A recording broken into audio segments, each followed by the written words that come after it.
It was Navy? Yeah, what we have done is this year we purchased new uniforms, and we have placed the felons in a bright orange uniform, and we put the misdemeanants in a blue uniform. This way, when we observe them as they're going back and forth to meals or within various programs that we have in the facility, we can pick out who the felons and who the misdemeanants are. Also, the orange is very visible in case we would have some type of escape or problem develop. They no longer wear a black and white stripe as they did in the past. No, not here anymore. Sheriff Mahony, what do these prisoners do with their time? We have many programs. What we find is when a person is incarcerated and they're locked up, I think much of the population thinks, well, just leave them locked up and there's nothing that they can do. However, we find that if we keep them busy, it eliminates some of the problems that we have in dealing with these individuals, because we're charged with the protection of people that are inside the facility also. I'm responsible for their well-being. We have Alcoholics Anonymous program that meets weekly. We have Narcotics Anonymous. We've had various groups come in and instruct some of the inmates on how to apply for jobs. We also have a trustee program. We have a library program. Last year, they checked out over 17,000 books out of our library. And we have a television and exercise program also. So they have things to do, and one thing I found out when I was here on my first visit was you control how much candy they get. Why do you do that? Well, we allow them to buy commissary, which is run by the Center for the Sightless.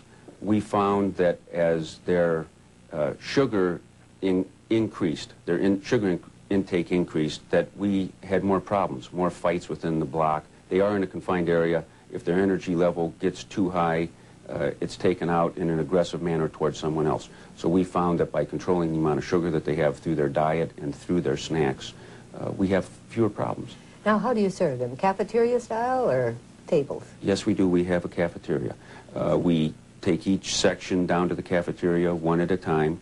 We have trustees that assist our 5 civilian employees in the cafeteria, and they're served cafeteria style and then returned back to their cells.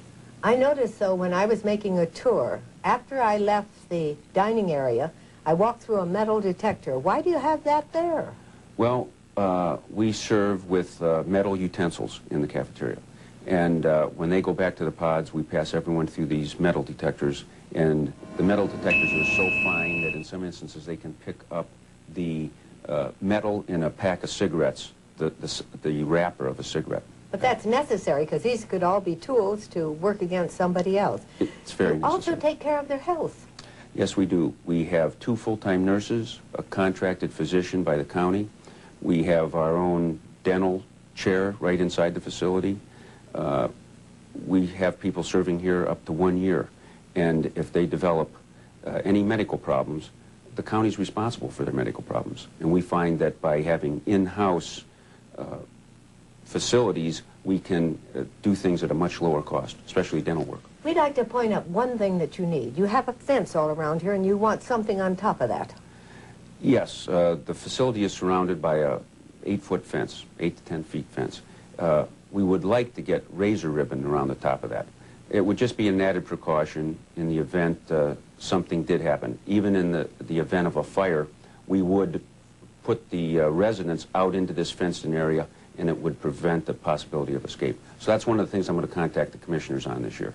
Thank you very much, Sheriff Martin J. Mahony. I'm sure the place is under good control with you. And in just a moment, we're going to find out about the trustee program. Sheriff Mahony told us about the trustees working in various areas. We'll talk to Lieutenant Joe Bell because he's in charge of that program. Good morning. This is the Lorain Community Bulletin Board.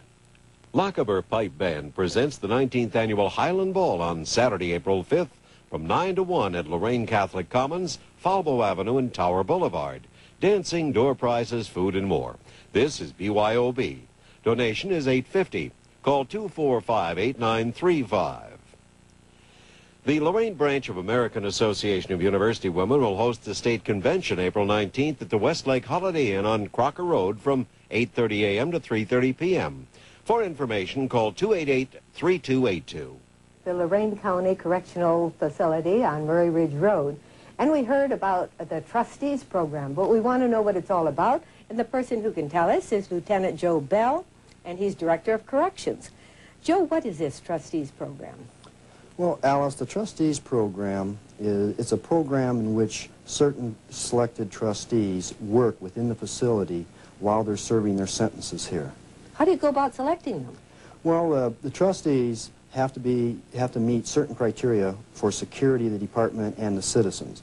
We look at the type of violation that they're in on.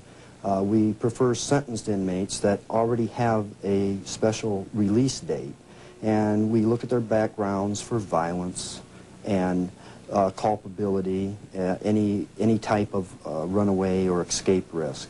And once we're satisfied that this is basically a trustworthy person, because trustee means trustworthy, then we offer the program to them, and they have to volunteer for it once they're selected. But wherever they go to work, they're supervised, so they won't go away. Well, yes, they're under direct supervision most of the time, but we have different levels of security status for trustees, and some are allowed to go outside and work under limited supervision while they're doing grounds work.